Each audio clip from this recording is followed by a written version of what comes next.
ka ba? Oo, pero teka lang kasi sabi ni Hana, dito na lang tayo magkita-kita eh. Hintayin na lang daw natin siya.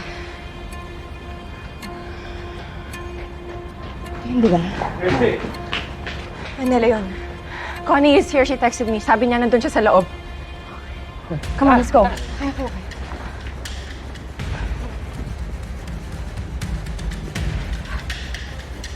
Connie? Connie? Connie? Hello? Connie? Connie! Connie? Connie? Connie? Connie? Eh, si Connie. Anak! Oh my God! Connie! What happened? Connie? Dali na natin sa ospital. Teka, wag muna kasi baka mas lalo siyang may injury. Tatawag ako ng tulong. Tama siya sa ulo. Connie, can you hear us? Connie! Lumaban ka. Dadalhin ka namin sa ospital. Miss, what happened? Miss Hana, false alarm. Walang sunog. But I called the fire department already. What? So saan ang galing mo alarm? I don't know, someone pulled the fire alarm. Pero pinapacheck na sa CCTV para malaman kung sino yung gumawa. Nawala si Connie because of that alarm. Leon, parang kilala ko kung sino may gawa nito. Sino? What do you mean? Si Shaira. Nakita namin siya kanina.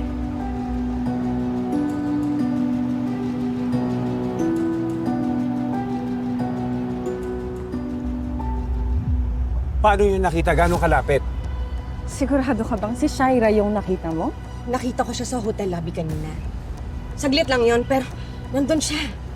Biglang nagkagulo kaya hindi ko na rin siya nakita. Bigla na lang siyang nawala. Sandali, baka naman kasi siya yung naiisip natin ng mga nakaraang araw kaya akala nyo siya yung nakita ninyo. Kung ako na nakakita, pwede yung sinasabi mo. Pero dalawa kami ni Christy nakakita sa kanya. Paano niya ipapaliwanag yun? Okay, fine. You know what? Let's just check the CCTV para malaman natin kung saan napunta si Connie. Okay? Tara.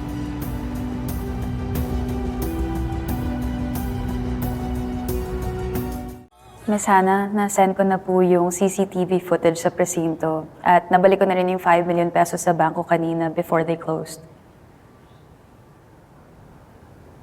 Okay, well, you can go home then, Eunice. Thank you. Thank you. Good night po, Miss Hana. Sir Leon, mauna na po ako.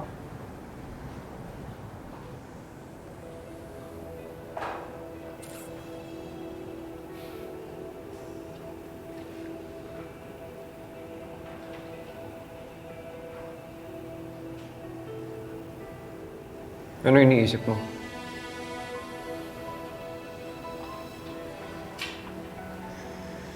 Si Connie. We dragged her into this. Tayo naghanap sa kanya and we put her in danger. And ngayon patay na siya. I told her I would protect her. Pero hindi ko nagawa. Alam mo, hindi siya inosenteng tao. Nakipagsabuatan siya sa masasama. At sila ang pumatay sa kanya. Kaya huwag mo yung sisihin sa sarili mo. But she was our way para makita natin si Bea. Sana di na nangyari to. Sana nakausap natin siya ng maayos. But look at us. Di natin alam kung sino ang gumagawa sa atin ito. Di pa rin natin kilala kung sino yung lalaking yan. We don't know who's doing this to us.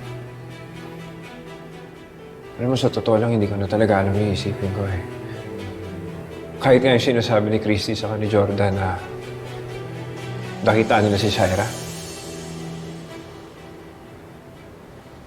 Alam kong imposible. Pero paano kung totoo? Paano kung buhay nga si Shaira?